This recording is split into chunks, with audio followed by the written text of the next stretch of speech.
É Copa do Mundo, meus amigos. Torneio que está sendo disputado no Catar faz lulistas e bolsonaristas esquecerem um pouco o rancor e se unirem em torno da seleção brasileira. PL é multado em 22 milhões de reais por contestar resultado das urnas, mas não apresentar provas de uma possível fraude. E a despedida nesta semana ao cantor e compositor Erasmo Carlos. Tremendão morreu aos 81 anos no Rio de Janeiro. Por isso, se você ficou até aqui, aproveite e tome esse cafezinho com a gente, o penúltimo desta temporada. No ar para todo mundo em mais de 20 plataformas de streaming de áudio, além dos nossos canais oficiais no YouTube e Rumble. E trazido a você, como sempre, pela Anchor, a maneira mais fácil de fazer seu podcast.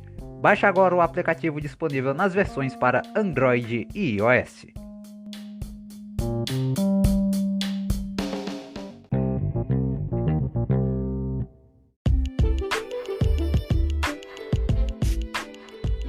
Fala pessoal, tudo em ordem? Eu sou William Lourenço, seu nobre locutor, e este é o podcast Cafezinho. Desde já eu agradeço a você que me acompanha pela audiência, paciência, carinho e confiança de sempre. No último domingo começou a 22ª Copa do Mundo da FIFA. O torneio está sendo disputado no Catar, pela primeira vez em um país do Oriente Médio. O país também é conhecido por uma cultura intolerante a mulheres e homossexuais. Dentro de campo, o país sede começou perdendo para o Equador de 2-0 com 2 gols de Valência. Nesta sexta-feira, o time jogou de novo e perdeu mais uma vez, de 3-1 para Senegal, dando adeus mais cedo ao torneio. Você pode encontrar, aliás, todas as atualizações dos dias de jogos da Copa do Mundo no nosso site, podcastcafezinhooficial.blogspot.com. Sempre depois das 6 da tarde tem o Cafezinho na Copa, onde a gente publica todos os resultados de todos os jogos que ocorrem naquele dia. Acesse e confira. Mas vamos falar brevemente sobre a seleção brasileira. E claro, sobre o Brasil num contexto geral. Porque se a política serviu este ano para nos dividir e nos separar, a seleção brasileira, em tese, numa Copa do Mundo, nos une. E foi isso que, em parte, ela fez no jogo da última quinta-feira contra a Croácia. Com 2 gols de Richarlison, um deles de voleio, um dos mais bonitos que eu já vi na história das Copas do Mundo, a seleção comandada por Tite estreou vencendo por 2-0.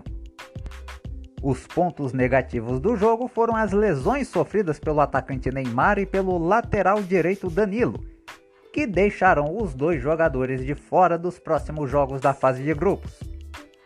Existe uma expectativa por parte da comissão técnica e médica da seleção brasileira de que eles possam se recuperar a tempo de jogar os jogos de mata-mata, oitavas de final, quartas de final, enfim. Porém, existem alguns especialistas que dizem que o tipo de lesão que eles sofreram no tornozelo, o Neymar no tornozelo direito e o Danilo no tornozelo esquerdo, demoram entre 4 a 5 semanas para que se recuperem plenamente. E a Copa do Mundo já acaba no dia 18 de dezembro.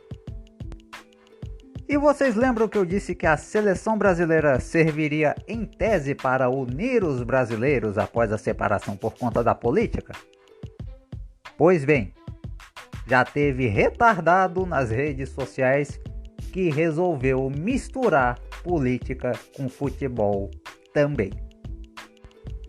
A lesão do Neymar foi muito comemorada por ditos apoiadores de esquerda, ou da turma do vamos todos dar a bunda, como eu sempre digo.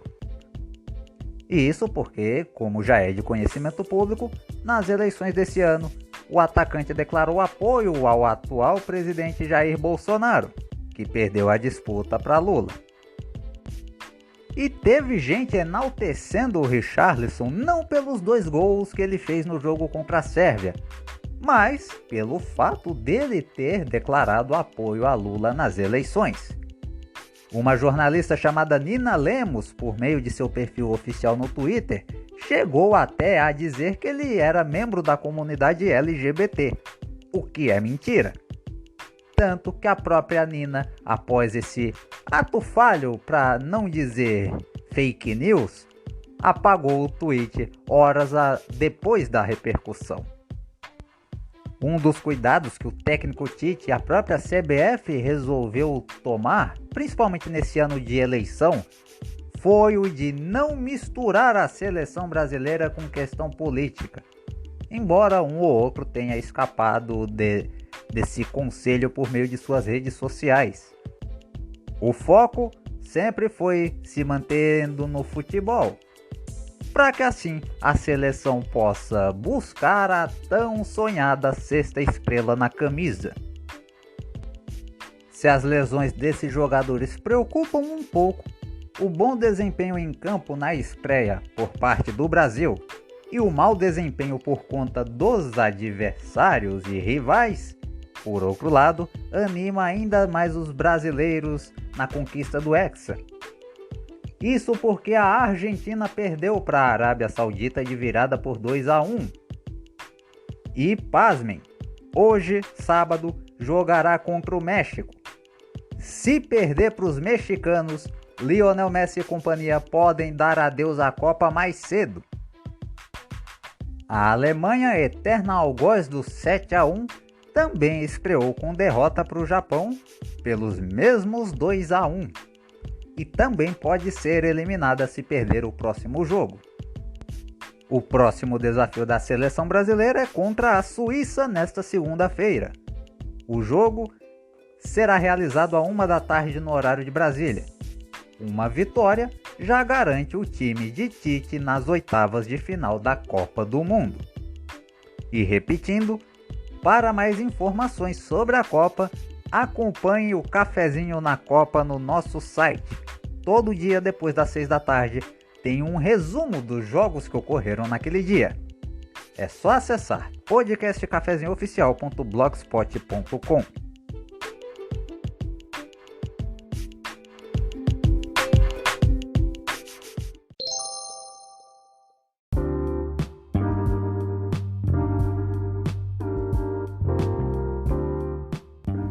Um adolescente de 16 anos matou a tiros 3 pessoas na manhã desta sexta-feira em Aracruz, no Espírito Santo.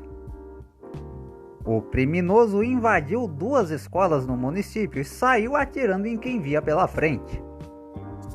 A polícia conseguiu apreendê-lo na tarde da sexta-feira.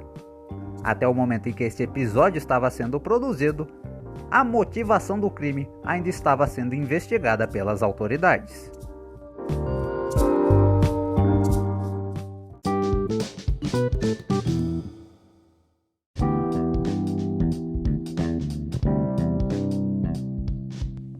Após não apresentar provas contundentes de que as urnas eletrônicas foram fraudadas e de pedir a anulação dos votos contabilizados nas urnas que convinham a seus próprios interesses, o PL, partido ao qual Jair Bolsonaro se filiou para disputar a eleição deste ano, foi multado pelo TSE em R$ 22.900.000 por litigância de má-fé.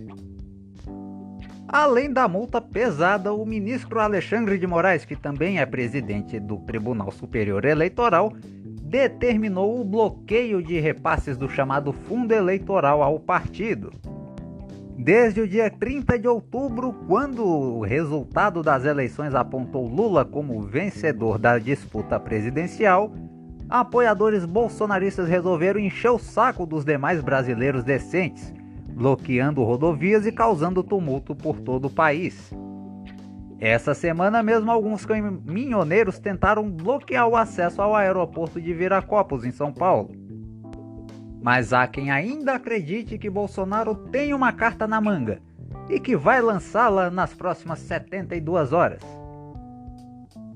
A parte boa para esse pessoal que ainda acredita nessa loucura, para não dizer a palavra mais pesada, é que se nada acontecer, vocês poderão contar mais 72 horas, e depois mais 72 e mais 72 e assim sucessivamente até chegar no dia 1º de janeiro.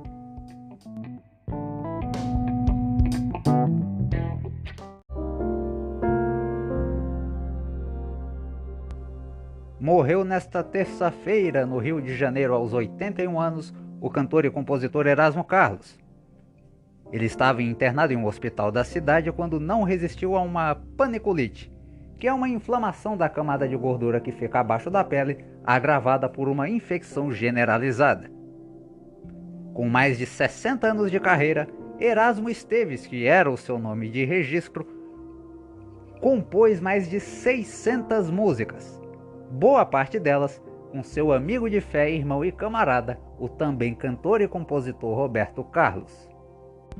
Assim como Roberto, Erasmo Carlos foi um dos símbolos do movimento conhecido como Jovem Guarda, que revolucionou a música brasileira nos anos 60.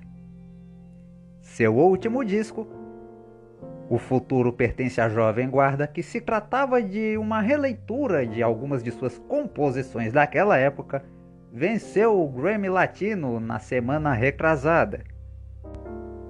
Além disso, ele também é considerado um dos pioneiros do rock em nosso país.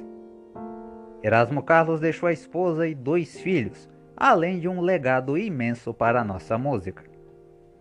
O podcast Cafezinho volta no próximo sábado às 9 da manhã, o último episódio inédito dessa temporada.